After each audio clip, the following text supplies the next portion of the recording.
नमस्कार दोस्तों, चैनल में आपका स्वागत है। मैं हूं डॉक्टर सोमेंद्र शुक्ला और ज्योतिष विज्ञान से संबंधित सटीक और प्रामाणिक जानकारियां आप तक पहुंचाता रहता हूं, ऐसा मेरा प्रयास रहता है। आज हम एक बड़े महत्वपूर्ण विषय पर बात करने जा रहे हैं और विषय है कि हम नौकरी में सफल होंगे या बिजनेस में सफलता मिलेगी। जीवन में ऐसे बहुत सारे अवसर आते हैं जब हमें यह निर्णय करना पड़ता है कि हमें नौकरी की तरफ जाना चाहिए या बिजनेस की तरफ जाना चाहिए।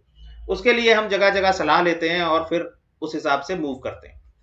आपकी कुंडली इसके लिए बहुत सटीकता से उत्तर दे सकती है यदि आप सही तरीके से उसको देखना सीख जाएं।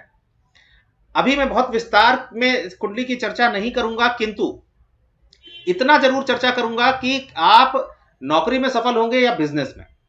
देखिए, ये एक उत्तर भारतीय कुंडली मैंने बना रखी है। इस तरह की आपके पास भी कुंडली होगी, नहीं तो आप सॉफ्टवेयर से बना लीजिए। और यहां पर जो 1 2 3 4 लिखे हुए हैं ये कुंडली के स्थान हैं, यह नहीं बदलेंगे। आपकी कुंडली में जो लिखा हुआ दिखेगा आपको, हो सकता है यहां पर 1 दिखे, लेकिन बाकी बहुत सारी कुंडलियों में आपको लिखा हुआ यहां पे हो सकता है 3 दिखे, किसी कुंडली में हो सकता है यहां पर 4 लिखा दिखे। तो फिर वो उसी हिसाब से नंबर जो है वो आगे बढ़ता जाएगा। यानी कि ये स्थान तो 1 ही रहेगा, स्थान प्रथम ही है, फर्स्ट हाउस ही रहेगा, लेकिन 3 लिखा होने का मतलब यह है कि यहां पर तीसरे नंबर की राशि अर्थात मिथुन राशि विराजमान है। ये सारी बातें मैं अपने पूर्व के वीडियोस में समझा चुका हूं कि स्थान क्या होते हैं और कुंडली में जो नंबर लिखे होते हैं वो क्या होते हैं। आपको अपनी कुंडली में स्थान का नंबर नहीं लिखा मिलेगा, वहां पर ये 3 4 5 जो भी है, जो भी राशि बैठी होगी जिस स्थान पर वो लिखा मिलेगा। तो अभी जो है हम लोग सबसे पहले इस बारे में बात करते हैं कि कुंडली में देखें कैसे कि बिजनेस में कौन से लोग सफल होते हैं। तो बिजनेस में सफलता के लिए सबसे महत्वपूर्ण ग्रह होता है बुध। तो सबसे पहले आप अपने बुध को देखिए, कुंडली में बैठे हुए बुध की पोजीशन देखिए और बुध की स्थिति देखकर इसका अंदाजा लगाया जाता है, इसकी प्रेडिक्शन की जाती है, इसकी भविष्यवाणी की जाती है कि यह बिजनेसमैन सफल होगा या असफल होगा। तो कौन सी कुंडली में देखिए, सबसे पहले तो मैं बात करता हूं, यह है लग्न कुंडली। लग्न कुंडली, तो अगर यहां पर हम देखें तो लग्न कुंडली में बुध की क्या स्थिति है।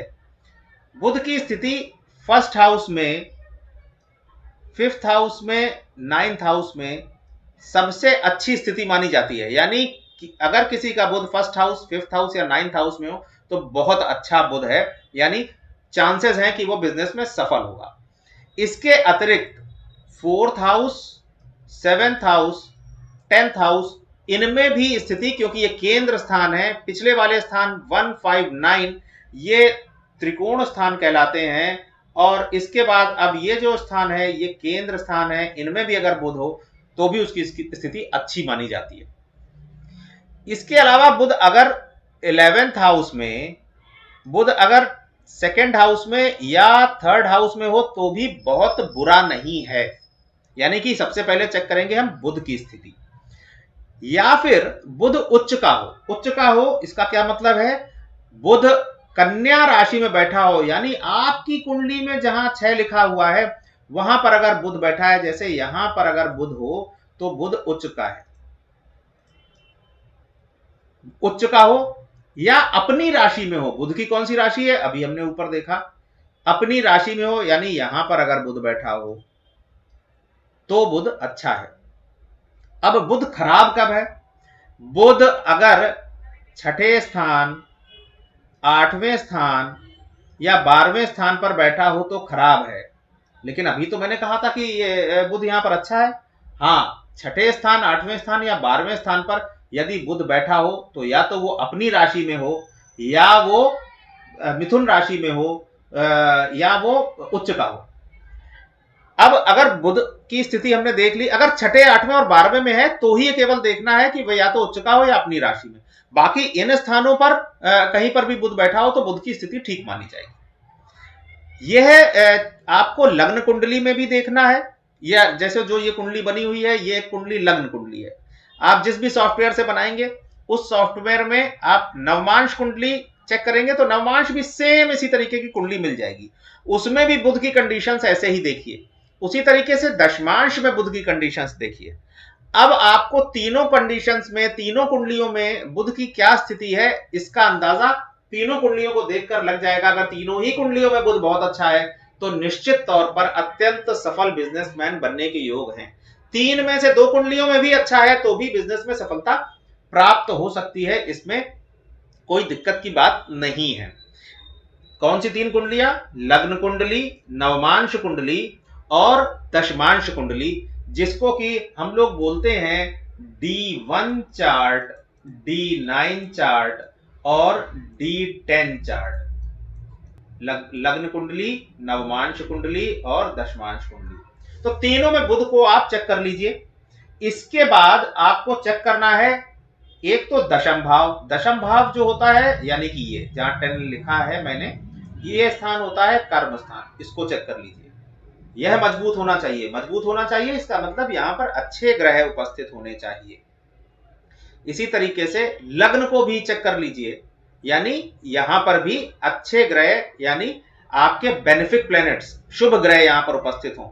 अगर ऐसा है, बुध मजबूत है दशमांश, नवमांश और लग्न कुंडली में, दशम भाव अच्छा है, शुभ है, लग्न अच्छा है, शुभ है, तो यह कुंडली एक सक्सेसफुल बिजनेसमैन की कुंडली है निश्चित तौर पर। तो मित्रों, अभी हमने बात की बिजनेस में कौन से लोग सफल होते हैं। अब हम लोग बात करेंगे कि नौकरी किन लोगों को अच्छी मिलती है, नौकरी में किन लोगों को जाना चाहिए। ऐसे लोग जिनकी कुंडली में नौकरी के योग होते हैं, वे यदि बिजनेस करेंगे तो उनको बिजनेस में नुकसान झेलना पड़ता है।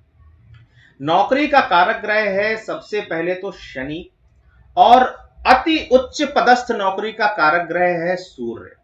लेकिन मुख्यतः नौकरी के लिए हम लोग देखते हैं शनि को। शनि को नौकरी के लिए देखते हैं। अब देखिए, फॉर एग्जाम्पल शनि, अगर जैसा आपने पहले बिजनेस के लिए देखा था बुध को, यहां पर देखिए शनि अगर फर्स्ट हाउस में, फिफ्थ हाउस में, नाइन्थ हाउस में बैठा है तो बहुत अच्छा है। इसके अतिरिक्त इन स्थानों पर भी शनि अच्छा है। किंतु यदि शनि यहां पर बैठ जाए छठे स्थान, आठवें स्थान और 12वें स्थान पर, तो शनि बुरा है। हाँ, छठे, 8वें या 12वें स्थान पर शनि अपनी ही राशि में हो या उच्च का हो, तो आप उसको जो है अच्छा मानेंगे शनि को। शनि अच्छा होगा तो अच्छी नौकरी जरूर मिलेगी, नौकरी में सफलता जरूर मिलेगी। इसके अतिरिक्त शनि उच्च का हो या अपनी ही राशि में कहीं पर बैठा हो तो बहुत ही बढ़िया है। इन स्थानों पर भी बैठा हो यानी 6, 8, 12 में, तो भी उसे बुरा नहीं मानेंगे। जैसे हमने बिजनेस के लिए देखा था दशम भाव और लग्न, वह स्ट्रांग होना चाहिए एक सफल बिजनेसमैन के लिए। उसी तरह यहां पर हम लोग देखेंगे दशम भाव या तो करियर का स्थान होता ही है, तो इसको तो देखना ही है, और छठा स्थान यानी 10वां स्थान अच्छा हो, इसके स्वामी अच्छी जगह पर प्लेस्ड हो, छठा स्थान इसके स्वामी अच्छी जगह पर प्लेस्ड हो, यानी कि इस स्थान के, फॉर एग्जाम्पल ये कुंडली आप ये तो 1 2 3 4 जो लिखे हुए हैं ये भाव है। मैं फिर से एक बार रिपीट करता हूं। मान लीजिए यहां पर लिखा हुआ है आपकी कुंडली में छठे स्थान पर 4। 4 का मतलब देखिए कर्क राशि और इसके स्वामी है चंद्रमा, और चंद्रमा अच्छी जगह पर प्लेस्ड है। मान लीजिए चंद्रमा यहां पर प्लेस्ड है, तो छठा स्थान के स्वामी अच्छी जगह पर प्लेस्ड हो गए। अब ये चीजें आपको लग्न कुंडली में भी चेक करनी है, सेम चीजें नवमांश में भी चेक करनी है और दशमांश में भी। यदि शनि अच्छा है, 10वां स्थान अच्छा है और छठा स्थान जो है उसके स्वामी और छठा स्थान अच्छा है, तो निश्चित तौर पर ऐसा व्यक्ति नौकरी में सफलता हासिल करेगा। जिसका सूर्य अच्छा होगा वो नौकरी में उच्च पद की प्राप्ति करेगा अवश्य ही। तो इसलिए मुख्यतः शनि को देखते हैं, लेकिन उच्च पद की प्राप्ति सूर्य कराता है, अतः सूर्य को भी देखना चाहिए। मैं समझता हूं कि अगर आपको ये समझ में आ गया है तो आप निश्चित तौर पर एक अच्छी भविष्यवाणी बिजनेस और नौकरी के बारे में कर पाएंगे, और आपको किसी ज्योतिषी के पास जाने की आवश्यकता नहीं पड़ेगी। यदि आपको कोई भी कंफ्यूजन हो तो आप इस पर कमेंट करके आप मुझसे पूछ सकते हैं। प्रयास करूंगा कि आपको जवाब निश्चित तौर पर दूं। यदि आपने चैनल को सब्सक्राइब नहीं किया है तो कृपया इसको सब्सक्राइब कर लीजिए तथा बेल आइकन दबा दीजिए, जिससे जैसे ही मैं अपने वीडियोस अपलोड करूं वे तुरंत आप तक पहुंच जाएं। धन्यवाद।